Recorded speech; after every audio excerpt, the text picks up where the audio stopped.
This is Democracy Now!, democracynow.org, The War and Peace Report. I'm Amy Goodman. A private autopsy report found that Michael Brown, the black teenager killed by a police officer in Ferguson, Missouri, was shot at least 6 times. Dr. Michael Baden, the former chief medical examiner for the city of New York, said Brown was shot twice in the head and 4 times in the arm. Baden said the bullets did not appear to have been fired from very close range. Baden was asked to perform the autopsy by Brown's family. On Sunday, Attorney General Eric Holder said the Justice Department would conduct its own autopsy. Meanwhile, Missouri Governor Jay Nixon ordered the National Guard into Ferguson early this morning after another night of protests over the shooting. In a statement, Governor Nixon said he chose to activate the National Guard because of, quote, deliberate, coordinated, and intensifying violent acts, he said. Community outrage grew over the weekend after the Ferguson police named the officer who shot Brown, Darren Wilson, after withholding his identity for more than 5 days. For the past 2 nights, police have tried to enforce a 5-hour curfew starting at midnight. On Sunday night, local police fired tear gas, smoke canisters, rubber bullets in an attempt to clear the streets before the curfew began. The police fired into a crowd that included parents with their children. Police accused some protesters of throwing Molotov cocktails and trying to overrun the police command center. Earlier in the day, 1,300 people packed the Greater Grace Church for a rally attended by Michael Brown's parents. Brown's cousin Ty Pruitt addressed the crowd. So before I say anything,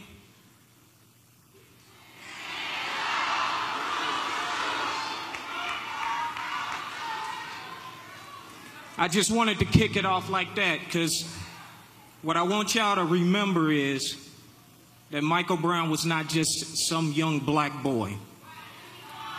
He was a human being. He was a younger cousin. He was a son.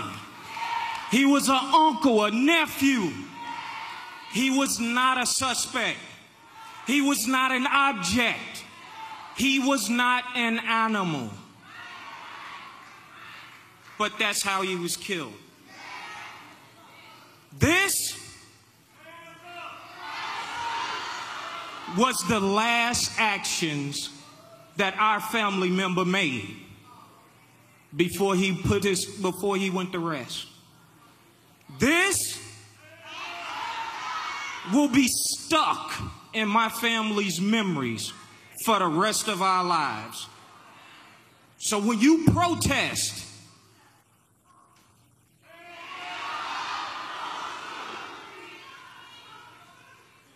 love for all y'all. Missouri State Highway Patrol Captain Ron Johnson was one of the first to address the family at the church service. Start off by talking to Mike Brown's family. And I want you to know my heart goes out to you. And I say that I'm sorry. I wear this uniform. And I should stand up here and say that I'm sorry. Missouri State Highway Patrol Captain Ron Johnson went on to talk about his own son. Because when this is over, I'm going to go in my son's room.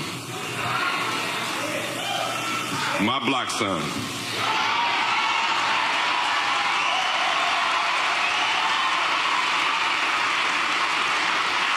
Who wears his pants sagging, wears his hat cocked to the side, got tattoos on his arms, but that's my baby.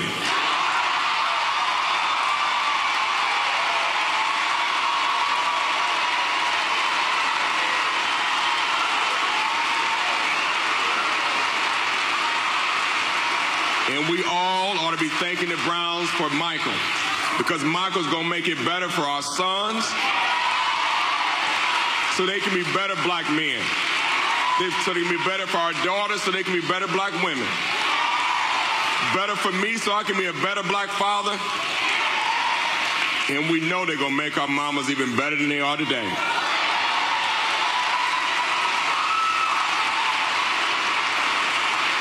Let's continue to show this nation who we are. continue to show this country who we are. But when these days are over, and Mike Brown's family is still weeping, and they're still on their knees praying, no matter what positive comes in our lives, we still need to get on our knees. And we need to pray. We need to thank Mike for his life. We need to thank him for the change that he is going to make and to make us better. I love you. I stand tall with you, and I'll see you out there. Thank you. The rally was broadcast live on MSNBC. Hours later, Missouri State Highway Patrol Captain Ron Johnson was in the streets of Ferguson speaking to reporters about the police response to the protests. Tonight, a Sunday that started with prayers and messages of unity, peace, and justice, took a very different turn after dark. Molotov cocktails were thrown. There were shootings, looting, vandalism, and other acts of violence that clearly appear not to have been spontaneous, but premeditated criminal acts designed to damage property, hurt people, and provoke a response.